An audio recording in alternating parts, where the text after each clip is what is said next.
intensively, before we invest into a company, we're intensively looking at the potential buyers market and see, is there a local choice, is there an European choice of potential buyers, and other US buyers too. So we wouldn't rely on like models which are purely like dependent on US buyers.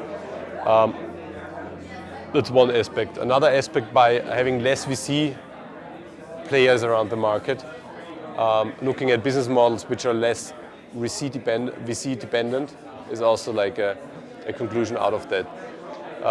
The third one is having actually a spot, and especially those like, how to say, 10 to 50 million exit companies.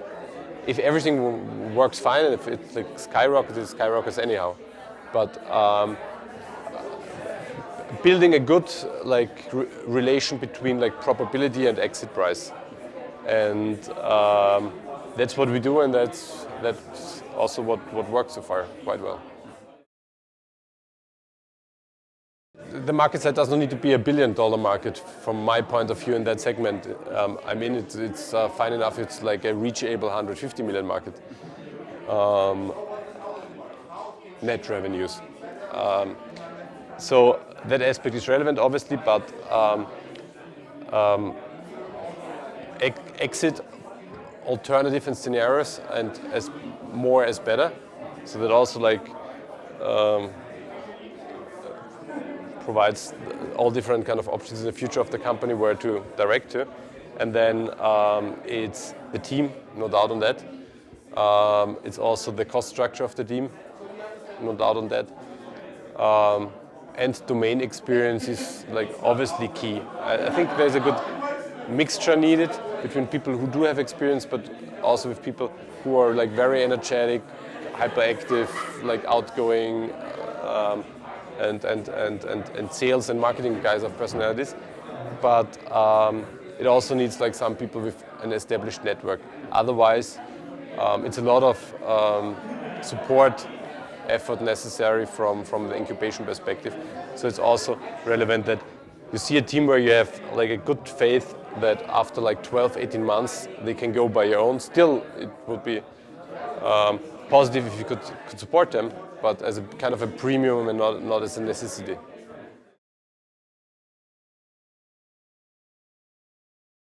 Supporting events like this whenever I can. If it's like seed camps or it's like other kind of initiatives too. On the VC side, there are some days I'm trying to like change market environments in like times of the tech thing I mentioned, or like and there are some other days where they like fuck it, like do your thing, which like works out and don't care about like how to say the others. It's like a compromise. Whenever I can, I try to change something where I believe it makes sense. But on the other hand, it's also important. Like creating success stories is also like important piece of motivating people. Also for VCs to like do their fundraising. Also like for public grants to say, okay, there's success out of it. So by like doing our own thing, it also like I believe stimulates the marketplace. And yeah, in the right setting, I'm also like trying to push and motivate business angels to invest into companies. Working with some friends to work on business angel funds, or building up networks as a template for internationalizing European companies and other European markets and so on, where I'm not like always participating on the successes, like just for, I believe if like the whole like startup market is like developing, everybody gets a piece out of that. We didn't internationalize as fast as we could have.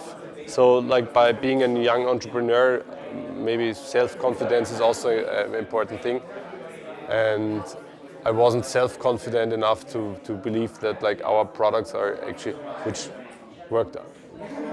proved later to be wrong, but like I was not sure if our products are like better or worse than the international one.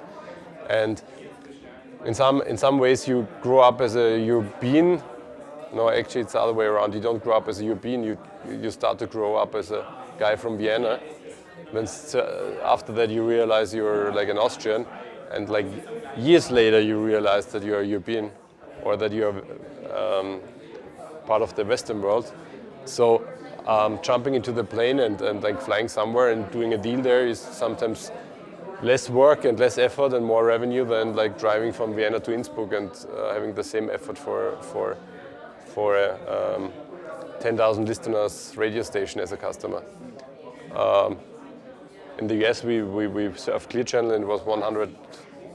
No, it actually was like over 1,000 radio stations around the country. So you can do the same, and you need to trust in your skills. And if you have limited time, then like go for the big things. If you have the chances, if there are the same chances, then if you go for the small things. I think I'm always working on my dream, and I'm always working on my life. So I don't have like the 50 years vision where I want to be. It's also adapting slowly. So far, I'm happy.